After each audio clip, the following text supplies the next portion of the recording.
Hello, everyone, and welcome to Biohackers Lab. I'm your host, Gary Cohen, and on today's episode, I have Danny Johnson.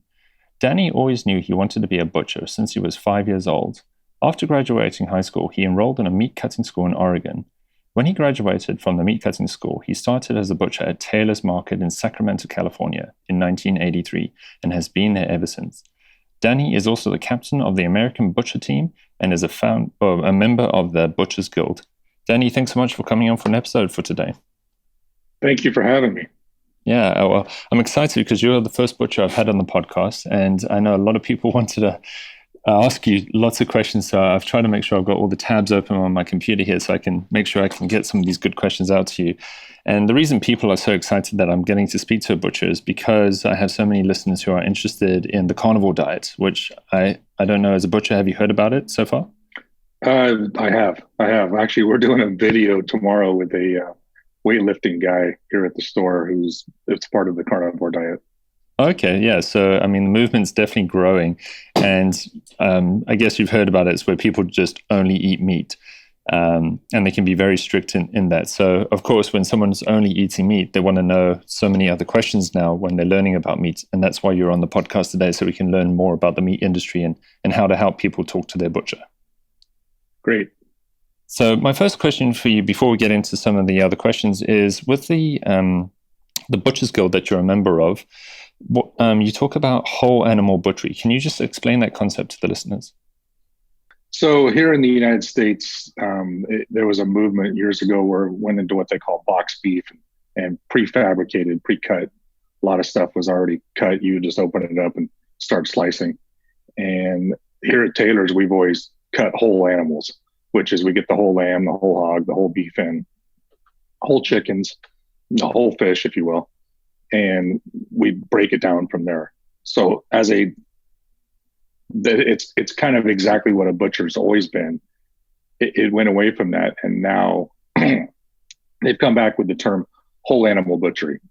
So, I've always been a whole animal butcher, I guess. Okay, so it's interesting whether the trade, I'm guessing this is just an efficiency thing when it comes to grocery stores or supermarkets, maybe that instead of butchers spending their time butchering the whole carcass in the store, that it all just gets delivered to them pre-done in a way. Was that the reason why? Yeah, exactly. It cuts back on labor. So, in our butcher shop, we always have at least 3 butchers on at one time, sometimes 4. And if we were to do prepackaged, you could basically just have one person, but you wouldn't have the same experience, that same interaction with the butcher. He would just come in, pick up a package, and people would move on. Mm-hmm. So an interesting question that someone did ask, which is related to what we're talking about here now, is as a butcher, then, when you're cutting up the carcass, do you see how healthy an animal is just by the different carcasses that you see? Have you learned over time that you can look at a piece of meat or look at that and say, this is a healthier animal than this animal? Absolutely. And a lot of times the animals aren't released from the slaughterhouse unless it's a healthy animal. But there are animals that come in, they call them dark cut, or some of the meat could be a little bit dark. And it's part of it is how they were handled before they were dispatched. And if it is a dark cutter, you're not going to want to put that in the counter. If anything, you're going to turn it into ground meat. But it's very rare for us to get an animal that we look at and go, no, this is just not acceptable. Mm-hmm. And so I'm guessing that's more to do with the meat side, but what about the organ side? Do you also see any differences once you've then cut the animal apart? Like if you now have the heart and you have the kidneys and the liver, do you see differences, and there's times you have to discard the liver or discard parts? Again, it doesn't come to the retailer unless it's a piece of meat or an organ that you could sell. So the inspectors will check that out at the slaughterhouse and go, this has to be thrown away. Okay, yeah. So there's a quality check before it even gets to you. Correct. Yeah. And the people that we deal with, they know what our requirements are. So they're not going to send us something that they know that they're going to get a phone call on and say, hey, this is not a quality piece of meat. Mm-hmm. So let's talk about sourcing, because again, the Butchers Guild, which is how I found you, you have a great oath And a part of that oath is helping butchers understand the whole system again. So from the farm to yourself. Could you just explain then, even at Taylor's, then, like, how do you source your meat, or how do you find the best meat that for your customers? So we're pretty blessed here in the fact that we have some really good relationships with a lot of local farmers, and they're close. So, our beef is raised less than 50 miles from the store. Our hogs are about 75 miles from the store, and then our lamb is 15 miles from the store. So we know the farmers. We can go out to the field and see how they're raised, what kind of husbandry practices are taking place, and then how they're being trucked to the processing plant, and how they're handled at the plant and then brought to us. So it's just a relationship all the way through. You just got to do your homework. My philosophy, the way I was always taught, was a good butcher should know how to feed the animal and eat the animal and do everything in between. Mm-hmm. Meaning know how to cook it, how to raise it, husbandry practices and all that kind of stuff. Yeah. And so that's even the kind of level that you've gone to, that you have that relationship with the farmers, you have that relationship with the slaughterhouse, you do understand the full process of the product that's coming to yourself. Yeah, correct. For like the beef, for instance, every spring we have what we call a ranch dinner. So we promote it along with the rancher, and we go up to that ranch. We have a butcher class. We do a ranch tour, and then we create a dinner with that product, and it's wildly successful. We sell out every year. It's 100 tickets, and it's a great event. People get on the ranch and they're just amazed at the operation, and just being on a ranch and then having a butcher class in an old barn is kind of cool too. Mm-hmm. Yeah, and I enjoy myself now, just going to my local butcher and just finding out more. There's so much information that you can learn from your local butcher, which is again why I've got you on the podcast today, because I think people sometimes aren't lucky enough to have a local butcher now in the system. I think you told me before that your setup where you are is not the norm anymore in the States. No, it's not. We're kind of a throwback. We're a little neighborhood store that used to find everywhere here in the United States, and now it's not so common. But people can come in, they engage us. They'll hand us a cookbook over the counter and say, "Can you help me with this cut?" They'll have printouts of recipes, or they'll just say, "Hey, man, I'm going to do some short ribs. What's your favorite way to do it?" And we'll explain. We have recipes, and we have our ideas. Well, I'm looking forward to picking your brain on some of those recipe ideas, because people do need them.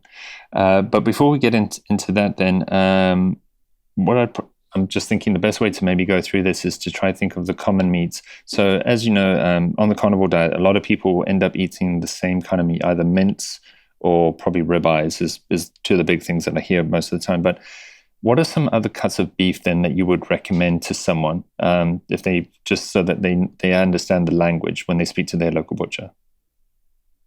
So there is, front quarter meat and hind quarter meat. So off the front quarter is where you would get a ribeye. It's funny that you say ribeye, because ribeye happens to be the most popular steak here at our market. My wife's favorite. I'm personally a fan of strip loin. But there's some beautiful cuts off of the chuck that we call a Denver steak, which comes off the bottom of the scapula, or a flat iron, which comes off the top of the scapula. If you take the sinew out of the flat iron, it has been determined that it's the second most tender cut of meat after the filet mignon. It's a third of the price. There's also, if you're bent on a ribeye, but you don't have a ribeye budget, you could always ask for a chuck eye. The first two cuts off of the chuck, a couple chuck eye steaks. And again, that's going to be half to a third of the cost of a ribeye. There's just so many different cuts. You could go the Claude Heart. There's Terrace Major. Those are all off of the chuck. And those are some cuts that they're starting to gain some traction. But it's something that you would just have to develop a relationship with your butcher and say, "Hey, I'm looking for something besides ribeye that's going to give me a quality experience." So it sounds like a good way to start that that discussion, if you don't remember all these names, is to go to your butcher and say it was the hind quarter and the fore quarter, was it? Was it? Correct. Yeah. So just say there, do you have any particular cuts of meat that you would recommend from either of these two? And then even what you just started there, just start the whole discussion about, okay, so if you like this, does it mean that you like rump? And if you like rump, then maybe you should also consider these other cuts. Correct. And rump in Great Britain is our sirloin, what we call sirloin here, our top sirloin. Oh, right. Okay. Because, yeah, in over here, we've also got sirloin. So you've got sirloin steak and then you've got rump steak. So yeah, your sirloin is our New York strip. Okay. So even in butchery, depending on what part of the world you're in. Interesting. Okay. So also something else I learned the other day was when it comes to mince, this was actually a guest I'm going to be publishing on the podcast, and it was market trim mince, I believe. So there's a difference in even beef mince depending on where the butchers cut the meat from the day. Do you know of that? Yeah, I can, and that's the foundation of a meat department. So what you guys call mince, we call our grind or our ground meat. You want to have a market that grinds their meat in house. So they have a meat grinder in their cooler, and when they're talking market trim, it's the trimmings throughout the day of what they've been cutting. We call that here at Taylor's. We call it a Taylor's blend. We take our steak trimmings, we take a little bit of brisket, and we take some short ribs, and we grind it all together, and it makes wonderful hamburger. For hamburgers, it makes great meatballs, and it's great for spaghetti meat. There's lean, which is our lean is less than 10% fat. And then we also have the Taylor's blend, we tend to go less than 20% fat. And then we have a 100% grass-fed grind that usually that's in the 15% fat. That's never been fed anything besides just grass. That's 100% pasture-raised animal. Okay. And again, I assume it's going to affect different budgets in this case. So if someone's if they're on a tighter budget, they're going to have to go more towards which side of that? They would probably have to go towards a little bit more fat, which is not a bad thing. But what we would call ground chuck, it would probably be a 20% fat content in European standards. So a mince that's got a higher fat content, the price could actually be a little bit lower. Correct. The higher the fat content, the price should be lower. Oh, interesting. Because you actually may find a lot of people then will actually like the fattier cuts because it's meant to have health benefits too. So absolutely. So it's funny that you say that. So you may actually find there's going to be a high demand for these fattier cuts because not only is it good for your budget, but it's people are looking to improve their health that way too. And when you're dealing with a 100% grass-fed animal, it's got a higher amount of omega-3s in the fat. Mm-hmm. So something else that people have been asking, if I move away from just asking about the meat itself, is more to do with organ meats. Because what I noticed is that it can be hard to, well, I saw this just from a couple of stores I looked at, it's hard to find certain organs in maybe certain butchery stores. Is that the case, that butchers aren't allowed to sell direct to the public kidneys and livers and other organs in certain states? Not that I've heard of. The only thing that we can't sell, there's a couple of things we can't sell here in the United States. We can't sell any kind of brains, and we can't sell lungs. But we sell liver, we sell heart, we have a pretty good trade in beef tongue. We have a little bit of a trade in tripe or the stomach, and we have a trade in beef heart, and pork heart, lamb heart, all those different organs as well. Okay, and again, so usually it's heart, liver. Those are the two main ones. Okay, and do you get many orders for organ meats? Not as much as it used to be. We used to do a lot of liver. In fact, we used to have liver cut all the time and displayed in the counter. And now it's more what we do is we get in fresh liver, we'll slice it and we'll put it in 1 pound packages and we put it in the freezer immediately because we don't move it like we used to. But yeah, liver used to be very popular. Mm-hmm. So to help people then, because also I don't know if you knew, but there was a movement in January this year called Organary. I think if I pronounced it right. I heard something about that. Yeah, so promoting people to also look at eating organ meats. And, so in this case, liver. How would you, as a recipe idea, how would you prepare liver then? How would you inspire people? The most classic liver recipe is liver and onions. Just fried liver and onions. That's what I grew up with. I am not a huge fan of liver, but I'll eat it occasionally. You could do liver, onions, and some sliced mushrooms and do a nice little sauce over the top.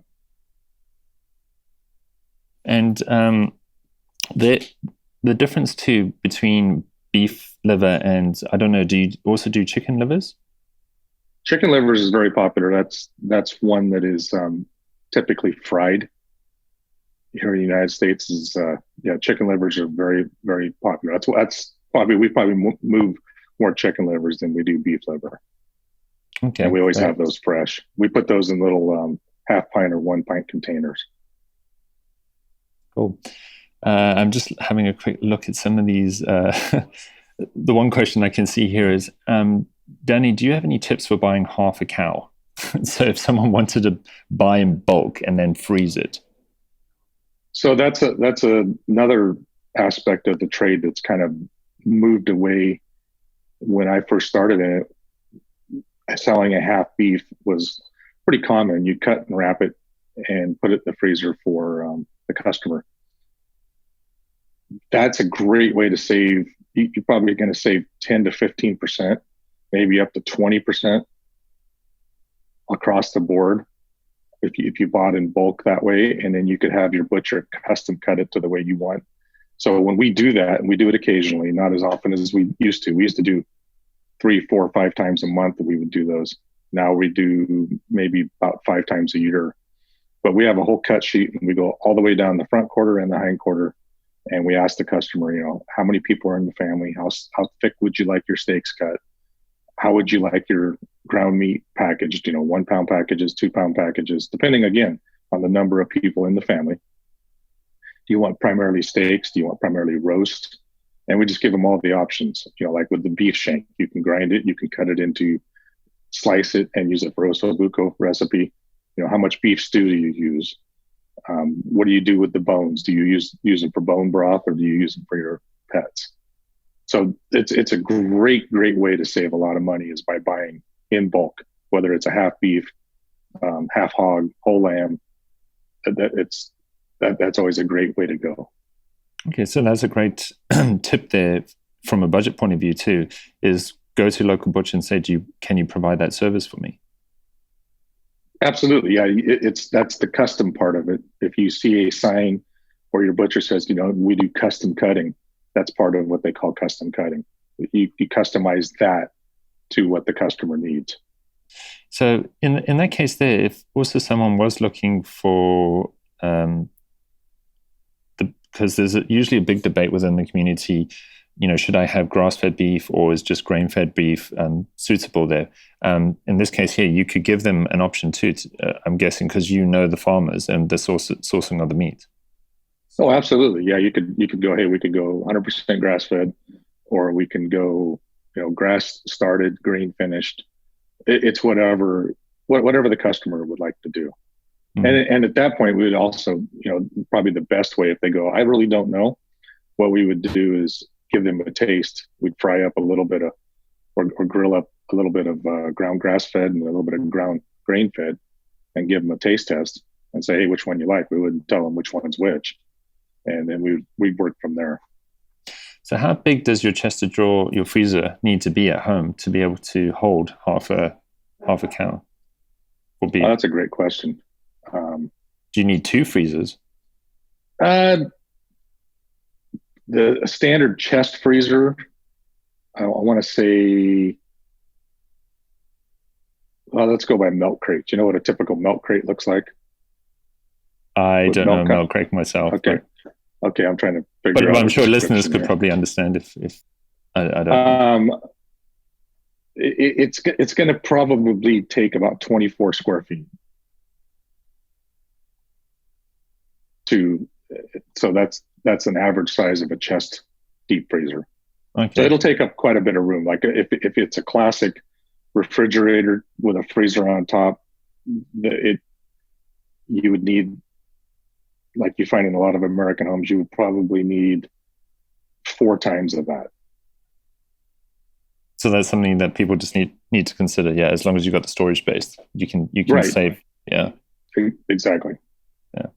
And what are your tips then? So if someone does go that route and they freeze their meat, of course, let it thaw out.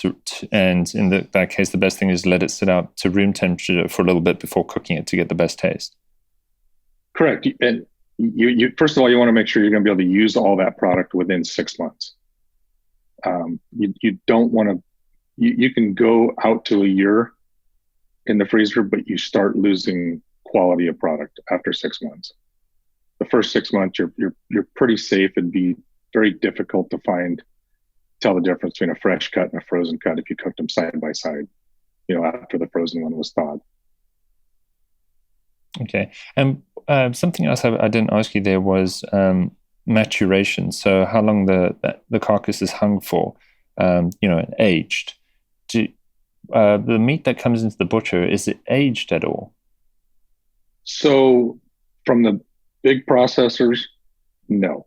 From the little guys, like the little ranchers that we deal with, it is. Aged meat. When I started, we've always aged our meat here at Taylor's, but we didn't promote it. It wasn't until about the late 90s that we put in a dry age case and we put it up and started promoting dry age beef.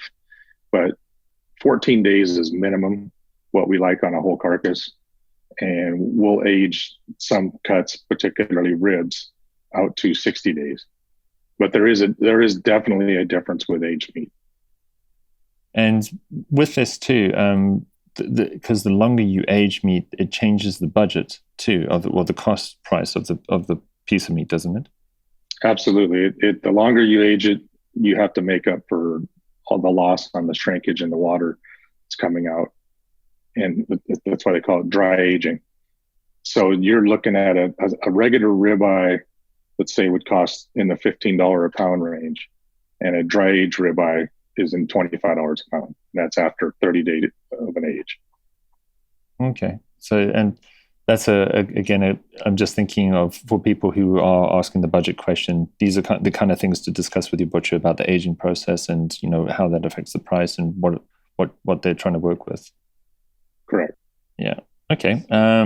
Let's have a look at another good question for you over here. So I see the one question was asking about more fat in our meat, but can't afford the ribeyes. And we've already talked about that. Actually, if someone asks for fattier mince, as an example, it can bring the price of the meat down. But any other particularly fatty cuts themselves without making it ground down, would you recommend? Anything, again, off the chuck, which is the front shoulder, tends to have a little bit more fat. So that's where you're going to have a little bit more value. And so chuck eyes, again, boneless chuck roast, bone-in chuck roast. There's a obscure cut that hasn't been used much, but it's called a O-bone shoulder cut. I haven't cut one in years, but it's a wonderful roast. It's got a little fat in it.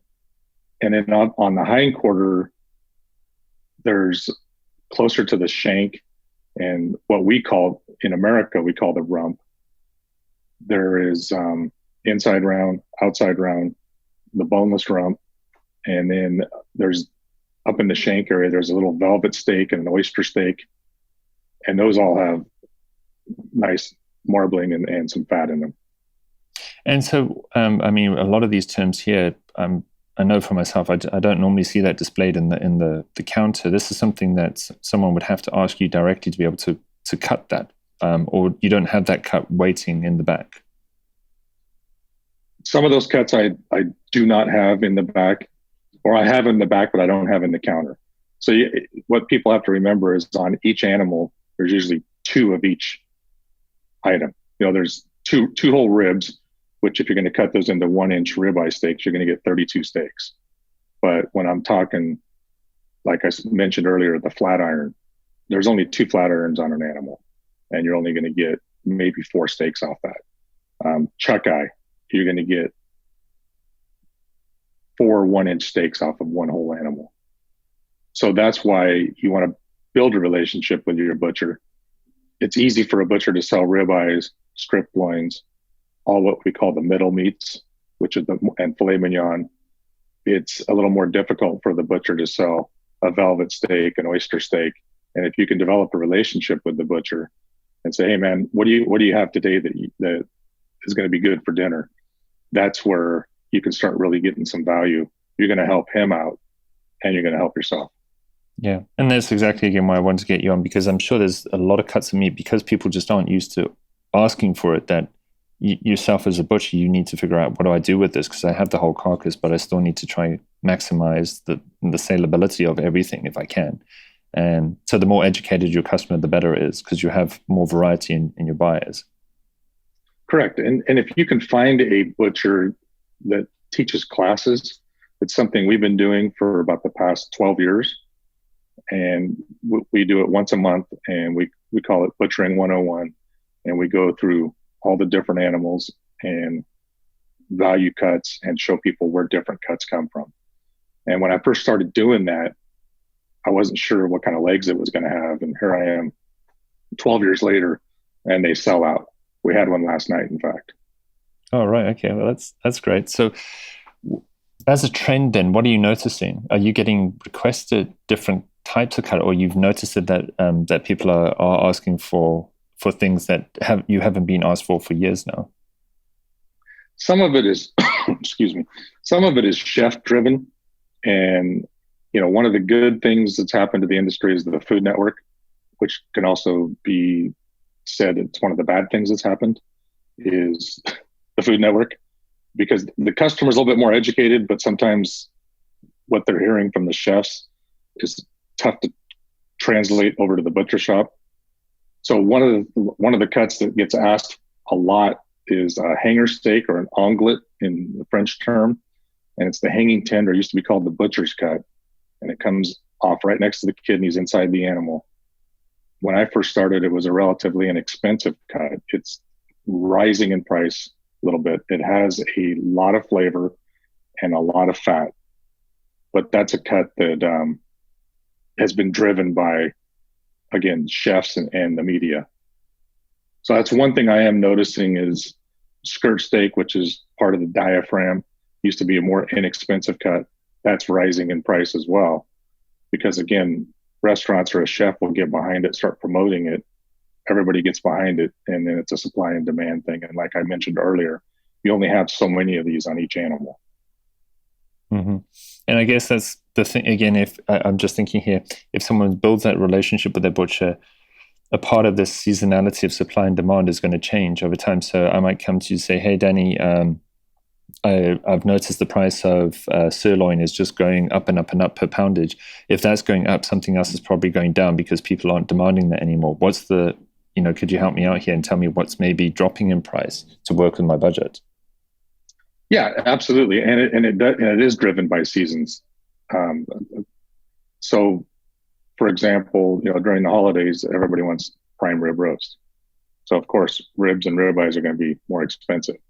As you get into spring, and here coming up, particularly here in California, Cinco de Mayo, which is Mexican Independence, skirt steak, which is the original fajitas, that goes up tremendously in price. So it's just a seasonal thing. And in the summer, like chucks, like I was speaking earlier, the front quarter, you're not going to move as many chuck roast or chuck eyes. So that's the time to buy that. So if you do have some room in your freezer and you can develop a relationship with your butcher, that is when you go, hey man, what do you have that you need to move? And I can help you and you can help me. Mm-hmm. Yeah, that'd be great. And oxtail, do you do that? Yes, oxtail. Again, that's another cut that used to be relatively inexpensive, and there's a bunch of recipes out now with oxtail, and we have a really good trade in oxtail. Yeah, my parents, I remember with them growing up in South Africa, and oxtail used to be, butchers just try to get rid of it. No one was buying it. It was that cheap. But of course, now it's such a delicious dish. And it sounds like the same thing's happening in America. There's a large demand for it again now. Absolutely. Yeah. Bone marrow. How hard is it to get bone marrow, or how easy is it to get bone marrow? Oh, we do. We have a good trade. Are you just speaking of the marrow itself, or the center cut bone where you split it and then you roast it with the bone and the marrow? Yeah, it's more like you could go home and roast it and get your own bone marrow. Yeah, we have no problem getting that. We have a really good trade in that. What's it like to buy bones though? Is it good value again? No, again, bones are going up, and part of it is the prices. I know you want me to tell you about value, and I'm doing the best I can. But what has happened is with diets like the carnivore diet and different trends, bone broth, it drives the market. So when everybody starts craving that and people get behind it, the prices go up. When I started in the trade, we used to give bones away.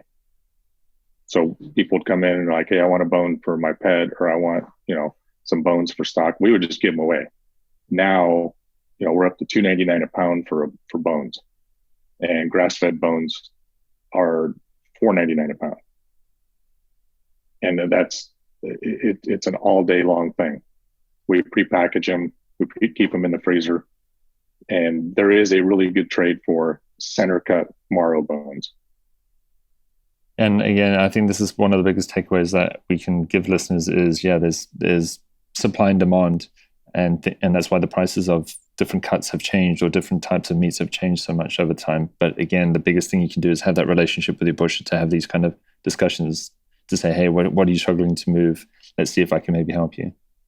Yeah, so I have a good quote that I keep on top of my meat counter, that when I first started these butcher classes, my wife had actually found this quote in the Les Halles cookbook by Anthony Bourdain. And let me give you the quote.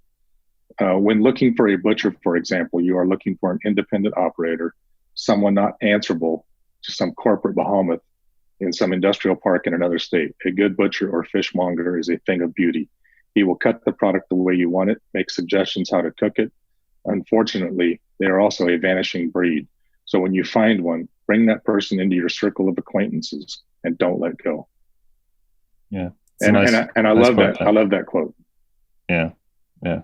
Well, I mean, definitely, having a butcher is a part of your family, because they're supplying your family with, the sustenance that they need to survive too. So you want to have that deep relationship with them to be able, because you're going to be using them for your life. I'm just trying to think here. Bacon is a big thing too. What's it like then for a consumer or what should we know when it comes to different quality of bacon, or how to find the best quality of bacon? Excuse me. With bacon, you want to ask, does the butcher smoke it himself? That would be the first question. Unfortunately, I don't smoke my own bacon, but I have a processor that I've been using out of Idaho for 25 years, and his bacon is fantastic. You want to find out, ask to taste it.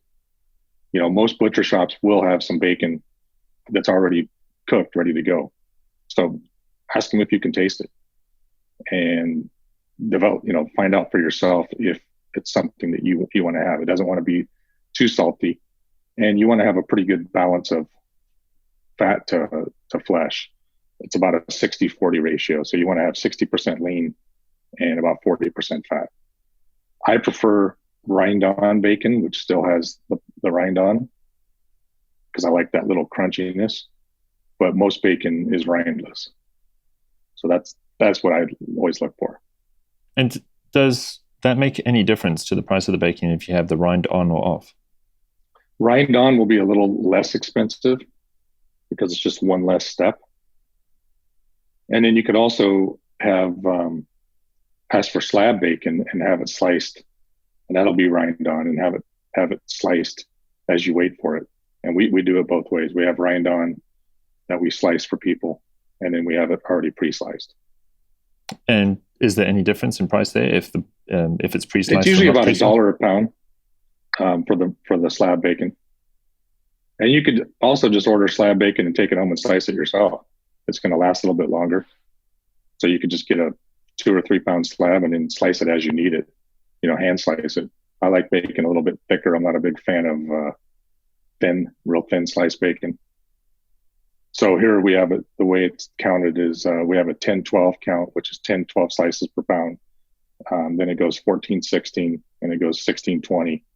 And again, the higher the count, the thinner the slices. I prefer a thicker. So 10-12 is what we sell. Okay. Again, some good bacon tips there. Because bacon's a meat that people consume quite regularly too. So just thinking if there's any way to optimize buying your bacon. Bacon's what makes everything taste good. So it's common with going back to organ meat. We have people coming in looking for organ meat, and they almost invariably always get bacon. So they'll add bacon to their fried heart, or they'll add bacon to their liver. It makes everything taste good. Yeah. No, I do find that too. Is it when you grind meat too? Will you grind organ meats into meat too, so that because some people struggle to eat just organs on their own, and that's what we're just talking about here about adding bacon onto it. But will you also add like a custom order if someone wanted to like grind in liver or something else into meat for someone? Sure. I do custom grinds all the time. I've had people come in and they want just beef heart. Beef heart is commonly ground, and they'll have grind beef heart, a little bit of fat, and maybe 10% chuck. But yeah, liver you don't grind as much, but beef heart is the most common. The other one that's a common grind is spleens. They're very red, bright red, and that's another one that we grind. So yeah, and when you find a butcher, if he's unwilling to do a custom grind for you, that's when I always say find another butcher. Good tip there. What are some other common questions then that you as a butcher are getting all the time from customers that maybe you'd like to educate people with today? Is there another, maybe you can think of this week, something that they've, someone just asked you again, or it's coming again this week? Probably it's not so much meat related. It's always, we get a lot of questions about knives and how to keep a knife sharp, how to sharpen knives. And that's a whole different podcast. That's the first question off the top of my head I could think of. It always goes to knives. Lamb, we have a lot of people asking about lamb. They're moving more into lamb. We have a pretty good trade with lamb, and with it being springtime, again, value on lamb, and the value is going to be on the shoulder versus legs. Legs and racks are most popular, but if you can get a boneless shoulder or a lamb neck, that's probably one of the best values. Do a slow braise on a lamb neck. So we get a lot of lamb questions this week. Yeah, and with it coming up on Valentine's Day, again, we're going to be selling ribeye steaks, strip steaks, and filet mignon. You know what brings love to a relationship, do you?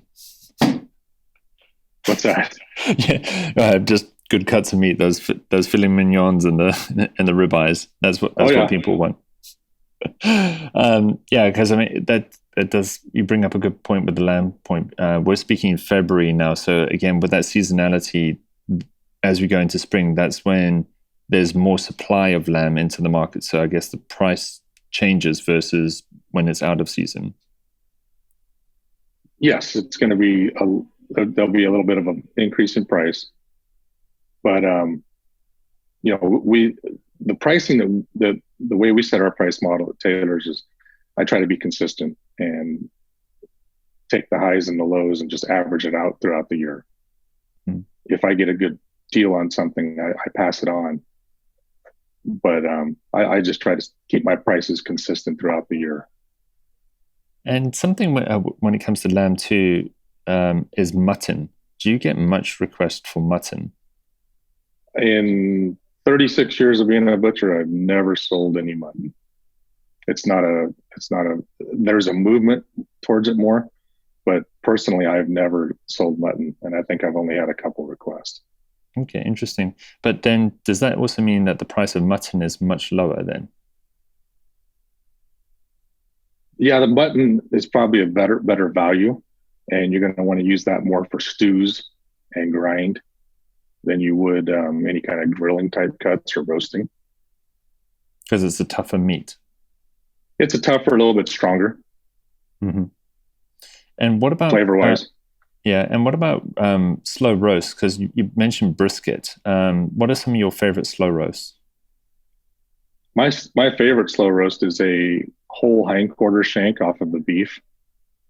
I French the top of the bone and square off the bottom. Tie it nice. I sear it, and then I do a slow braise on it, and it comes out fork tender, and that whole shank will feed 4 to 6 people pretty comfortably. And then you put your root vegetables around. That's one of my favorites, is the whole hindquarter or hind shank off the hindquarter. And when people start listening to this, because we're going to be moving into spring and then summer, do you have any particular grilling tips? Things that you see people do when you go to a local barbecue that you think, oh no, I just need to tell you, don't do that? Usually when I go to a local barbecue, I'm the one that's handed the tongs. And they're like, oh, the butcher's here.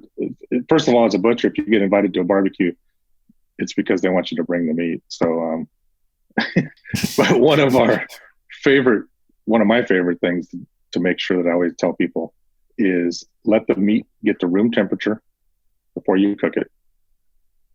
Season it about a half hour before you're going to cook it. Salt, light pepper.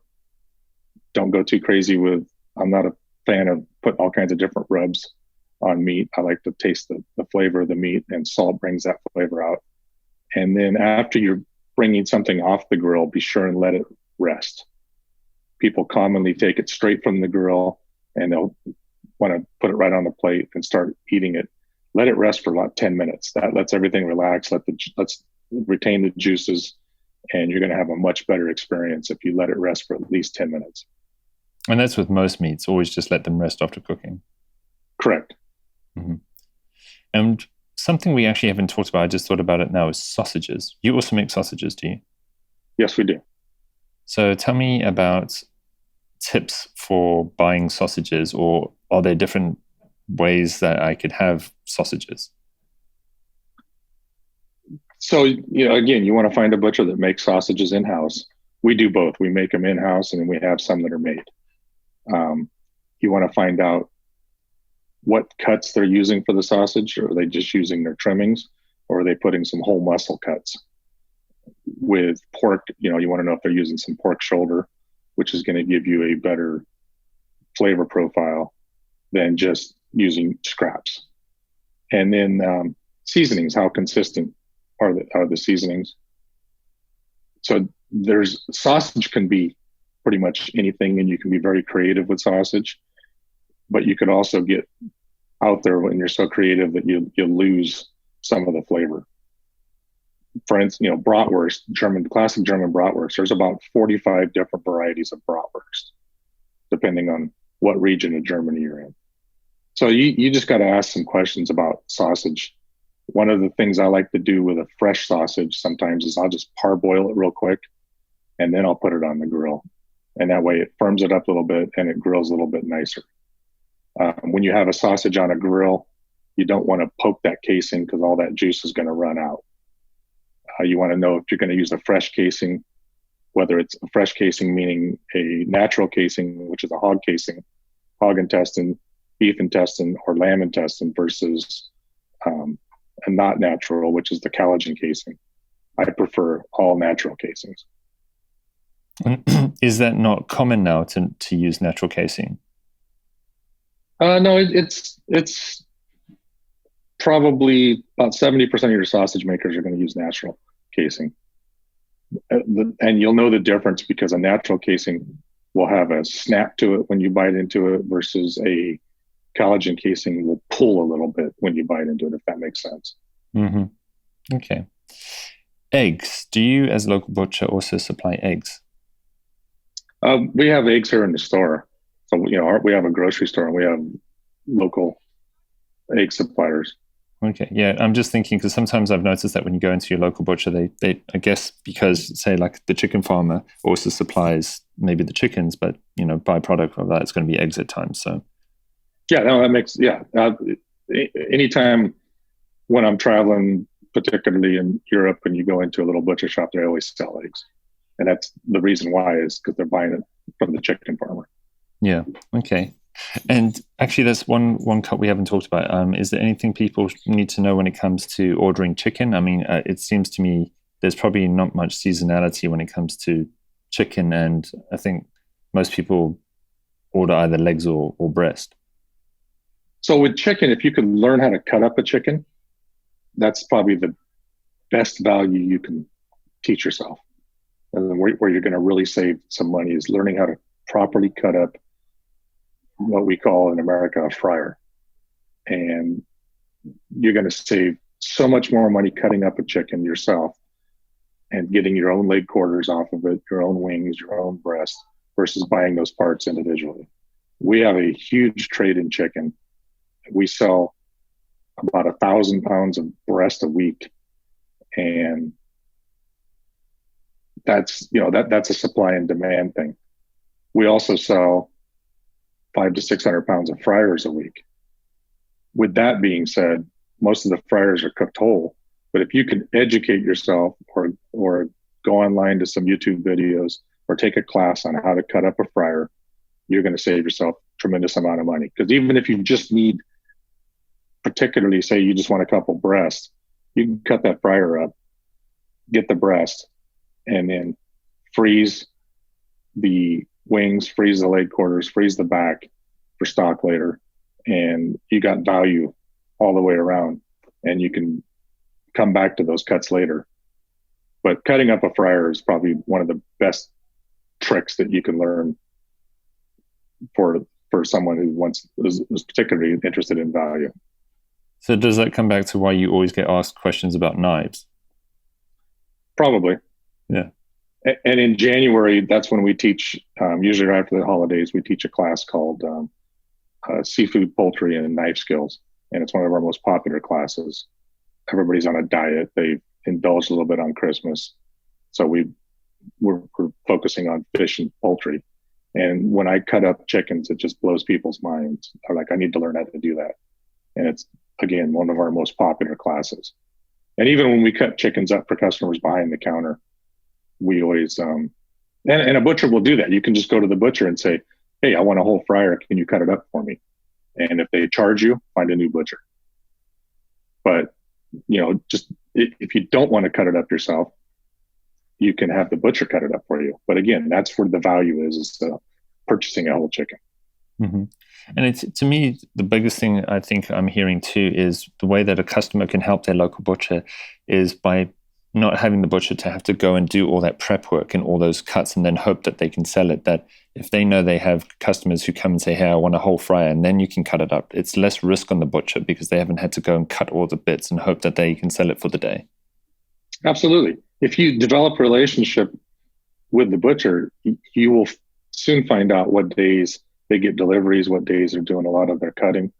And you can say, hey, man, even if you're planning ahead on your menu, this is what I'm going to need when you're doing that. Can you get this cut for me? Get that cut.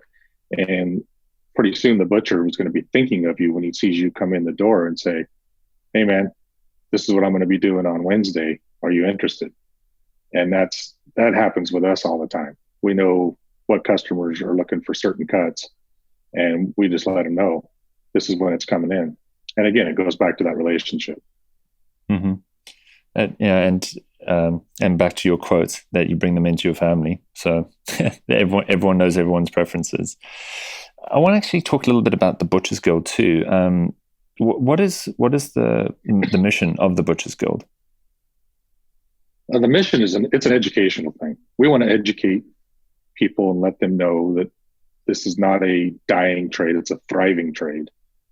And again, butchers are a thing of beauty that we want to educate, we want to teach, and it's a thriving trade. So we're just trying to teach people about how to source meat and where to find the best quality meat. Mm-hmm. And this is both for the consumer and for the butchers themselves. It sounds like when I was reading with the Guild. Correct. So, yeah, we want to teach young butchers. What's happening is there's a lot of people that go to work in a kitchen, and they start cutting up some chickens. They might start messing around with some half hogs, and they go, "Hey, this butchering thing's pretty cool," and then they want to get into the trade. In the United States, we don't have an apprenticeship program. So that's where the Butchers Guild, we're trying to fill that void and connect people who want to get into the trade with people who are willing to teach. I have 7 butchers working for me, and I've trained them all. And I find it's just easier to take someone who's just fresh and raw and just bring them from the ground up and empower them and say, "Hey, I'm going to show you everything I know." So it's a thing just trying to keep the trade alive with young people. Mm-hmm. And tell me a little bit about being on the American Butcher team. Just tell people what's that all about.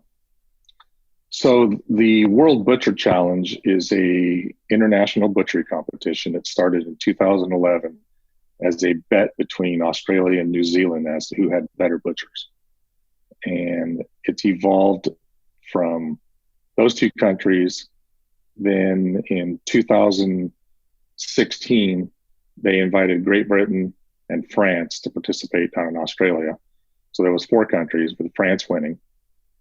2018, it went to Belfast, Northern Ireland, and there was 12 countries. We were the first United States team to participate.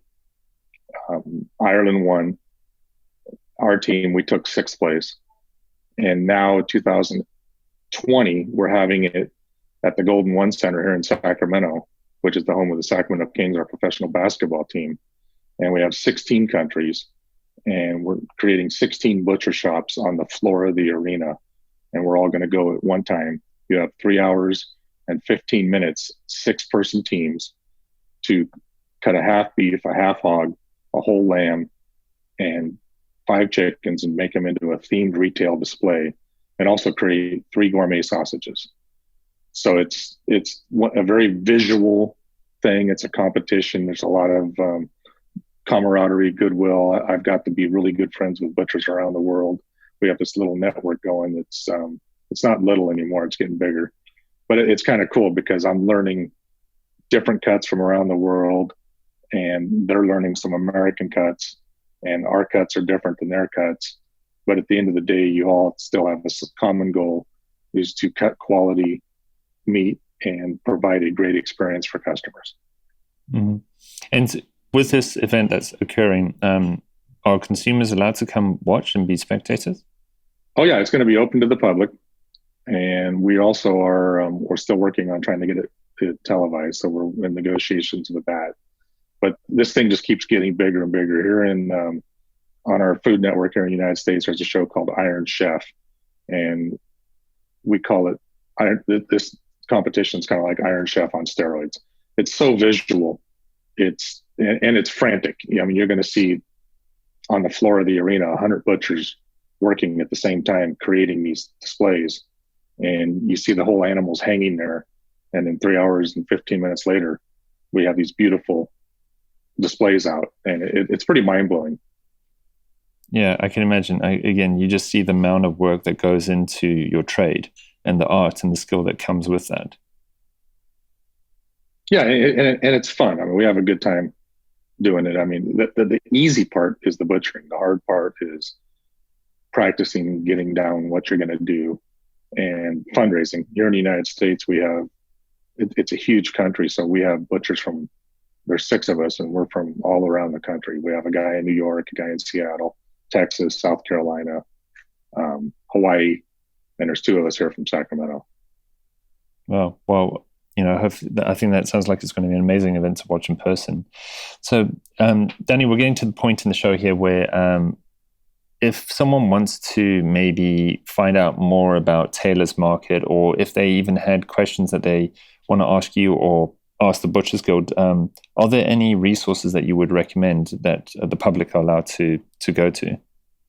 You could always email me at danny@taylorsmarket.com. I'll respond as quickly as I can. I have no problem answering questions. You could also just call the store, which is 916-443-6881. I'm not sure what the American country code is. +1. Yeah, we're always available to answer questions. There are some stores that have an automatic answering system. We're not. We answer the phone, and we will answer questions. I have no problem answering questions because I want to educate people. And I think anyone living in your area, which is Sacramento, is it? If I remember that I said, yeah. So if there's any lucky listeners in Sacramento or visiting Sacramento, I recommend they pop into Taylor's and say how's it to Danny, because I think it's going to be quite an experience speaking with you in person too, and getting to learn more about the cuts that you have on that day. So, Danny, I just want to say thank you so much for your time today. I've learned so much more myself. I knew I was going to, and hopefully listeners too have learned some more on how they can have that discussion with their butcher. And I just want to say thank you for that. Well, thank you very much, Gary. It was a pleasure.